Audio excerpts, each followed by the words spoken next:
안녕하세요. 아침TV 하경숙입니다. 유럽이 에너지 때문에 몸살을 앓고 있습니다. 2011년도에 일본 후쿠시마 사태 때문에 유럽이 에너지 전환을 하겠다 그러면서 태양광과 풍력으로 많이 전환을 했습니다.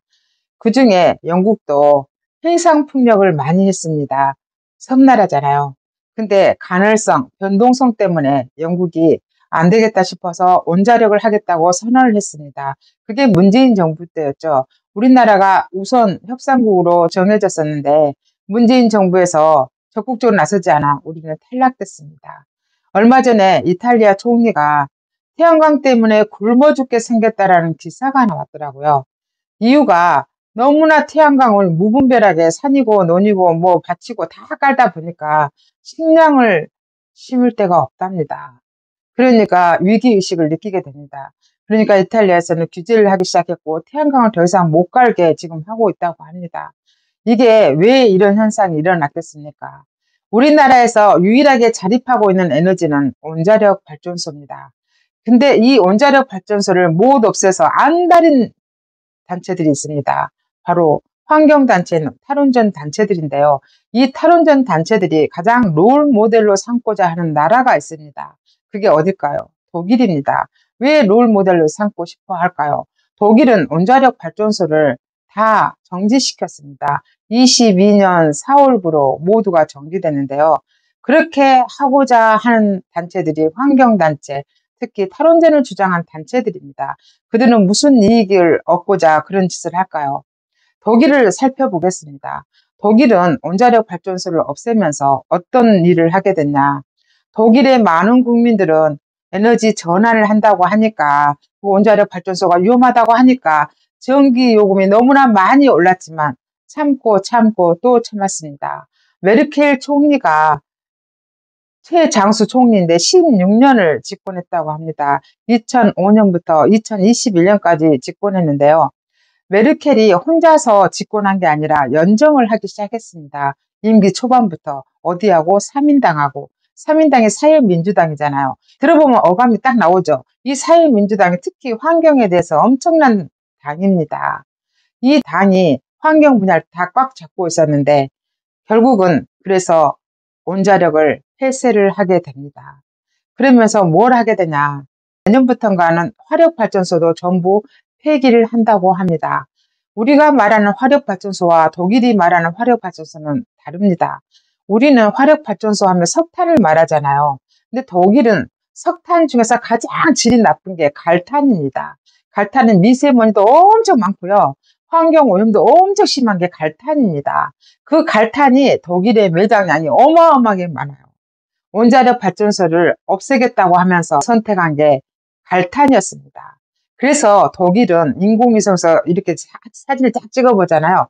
그러면 온 하늘이 빨갛습니다. 그렇게 공해가 심한 곳이 독일이었습니다.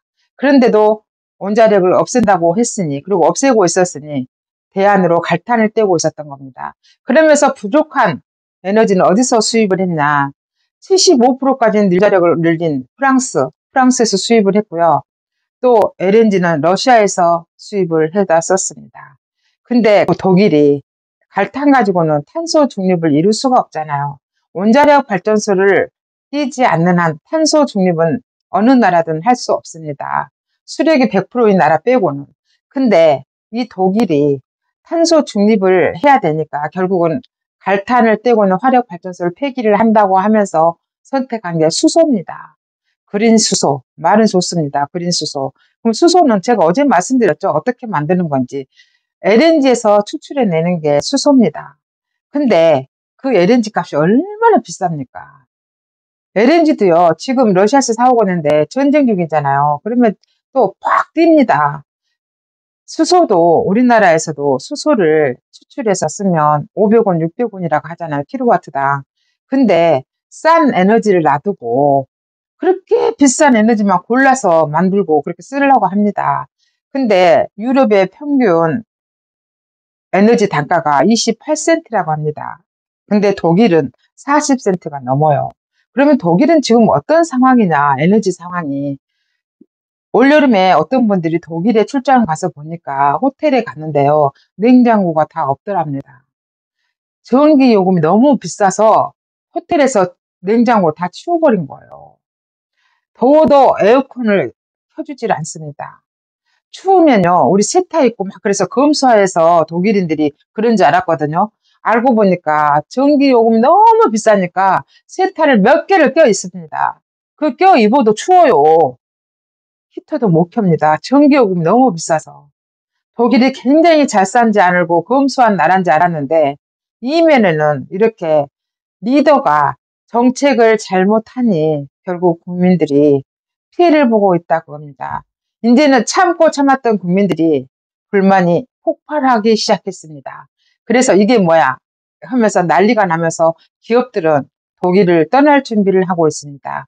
이게 독일의 현실입니다. 이 독일을 롤 모델로 삼았다는 우리나라 탈원전 단체들, 그들은 뭐라고 주장했나? 우리나라 원자력이 지금 24기 중에 하나가 멈추고 23기가 운영 중인데 이것도 하나하나 다 멈춰서 2050년이나 60년대는 다 멈춰야 된다고 하잖아요. 그러면서 태양광 풍력을 다 깔자고요. 어느 나라마다 그 나라마다 특성이 있습니다. 문재인 정권 때 러시아에서 LNG 갖고 온다고 북한을 통해서 가져온다고 얼마나 또 난리를 쳤습니까? 여러분 북한을 통해서 LNG를 갖고 온다는 것 자체가 말이 안 됩니다. 보세요. 김정은이가 우리 적국으로 선언하잖아요. 우리는 그렇게 쓸데기 없는 짓을 하는 나라입니다. 그리고 그들이 주장하는 게 뭐냐면 중국에서 에너지를 부족한 부분을 사오겠다고 합니다. 중국은 공산주의 나라입니다. 북한과 혈맹국가입니다. 그런 나라에서 전쟁이 일어나면 우리한테 전기를 주겠습니까? 근데 그런 나라한테 전기를 사오겠다고 하는 인간들이 있습니다. 여러분, 우리나라는 단군 이래로 수천 번의 침략을 받은 나라입니다. 누구한테? 중국한테. 그런데 우리나라가 대한민국이 건국하면서부터 중국보다 산업화를 이루면서 더 잘 살게 된 나라가 되었습니다. 90년대 중국이 개방을 하고 북한을 이용해서 미국한테 많이 얻어내고 우리나라나 미국에서 산업 스파이 많이 보내서 기술을 빼가지고 지금은 G2네 뭐네 하잖아요. 그렇지만 우리의 경쟁력도 경제력도 만만치 않습니다. 우리는 그런 나라가 되었습니다. 근데 이제는 우리나라가 중국에서 벗어나고 속국도 아닌데 중국은 지금도 우리를 속국으로 생각하고 있습니다. 근데 에너지를 중국에서 또 사오자고요? 부족한 부분을? 이런 썩어빠진 생각을 하고 있는 사람들이 탈원전을 주장한 단체들, 환경단체들입니다. 지금까지 진실을 알려주는 아침TV 하경숙이었습니다.